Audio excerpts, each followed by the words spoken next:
আসসালামু আলাইকুম, আমি ফাহিম নাই।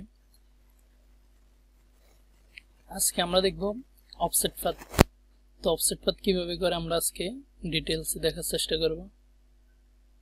আমি টেক্সট লিখলাম, দেন এটাকে ক্রিয়েট আউটলাইন করে নিলাম। ক্রিয়েট আউটলাইন করার জন্য আমরা টেক্সটে সিলেক্ট করার পর কন্ট্রোল শিফট ও প্রেস করতে পারি, অথবা মাউসের রাইট বাটনে ক্লিক করে এখান থেকে ক্রিয়েট আউটলাইন করতে পারি। এটা আরও পাবেন আপনারা টাইপ থেকে ক্রিয়েট আউটলাইন। ক্রিয়েট আউটলাইন আর এক্সপান্ডের মধ্যে পার্থক্য কি, তো আমি এটা দেখাচ্ছি।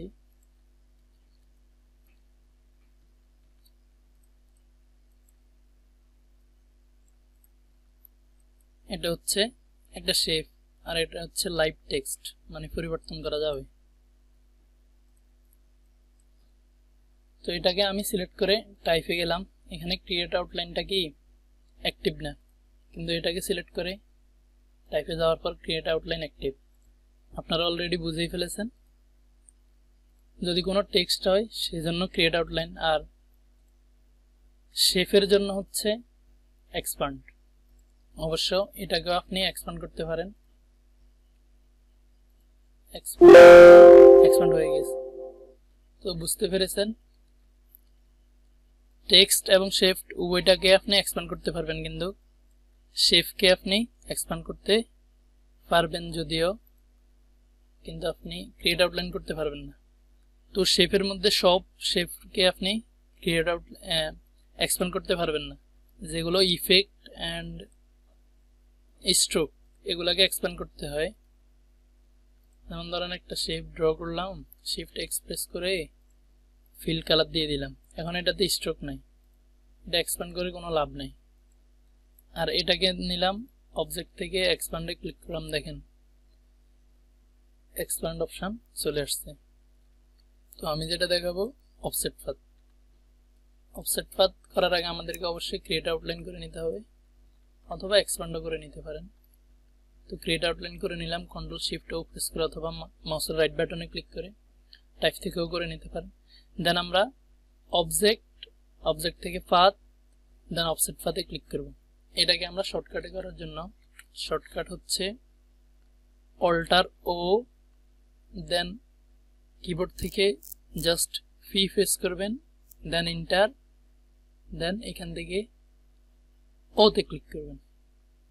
তো আমরা এটাকে শর্টকাটেও দেখলাম এবং ম্যানুয়ালি দেখি। সিলেক্ট করা অবস্থায় অবজেক্ট, পাথ, অফসেট পাথ।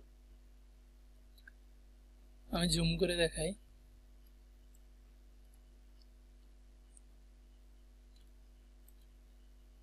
এখন দেখেন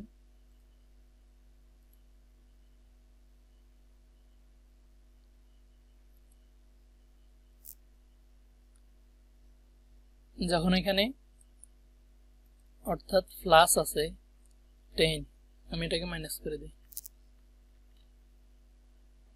মাইনাস করে দিলে এটা কমে যাচ্ছে, আর যখন মাইনাস চিহ্নটা চলে যাচ্ছে তখন এটা বাইরের অংশে চলে আসতেছে। তো আমি বাইরের অংশে রাখি বোঝার সুবিধার্থে। তো এটাকে মাইনাসও করা যাবে অ্যান্ড ইনক্রিজও করা যাবে। তো এখান থেকে রাউন্ডে ক্লিক করলাম।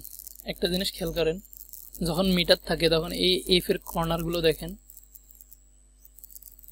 যখন রাউন্ডে ক্লিক করলাম এই কর্নারগুলো রাউন্ড হয়ে গেছে। আর এখান থেকে বেবলে ক্লিক করলে জাস্ট দেখতেই পাচ্ছেন এরকম হয়ে যাচ্ছে। মিটার স্বাভাবিক রাউন্ড গোল হয়ে যাচ্ছে, আর বেবলে ক্লিক করলে এমন হয়ে যাচ্ছে। তো আপনার প্রয়োজন অনুযায়ী আপনি সিলেক্ট করবেন। আমি রাউন্ড রেখে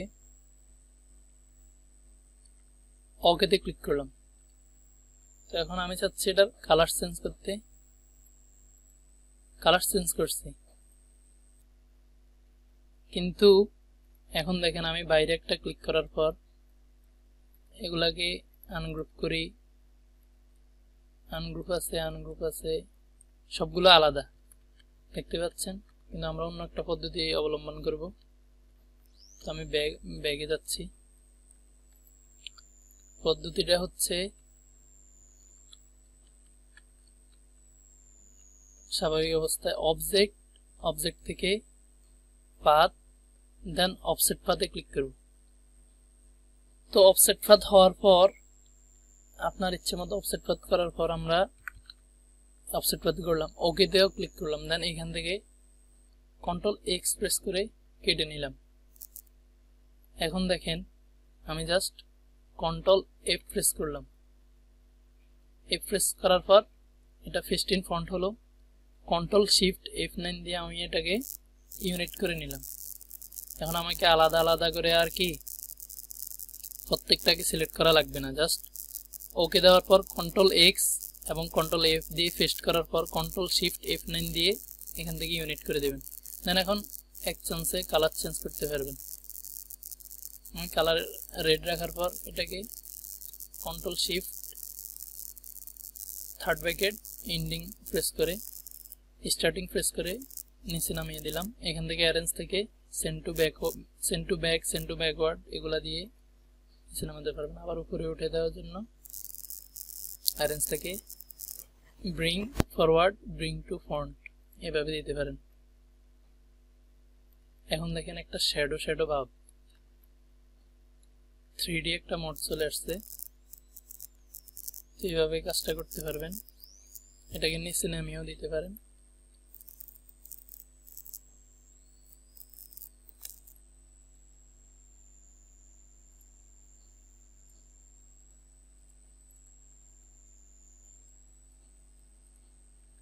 এইভাবে অফসেট পাথের কাজগুলো করতে পারবেন।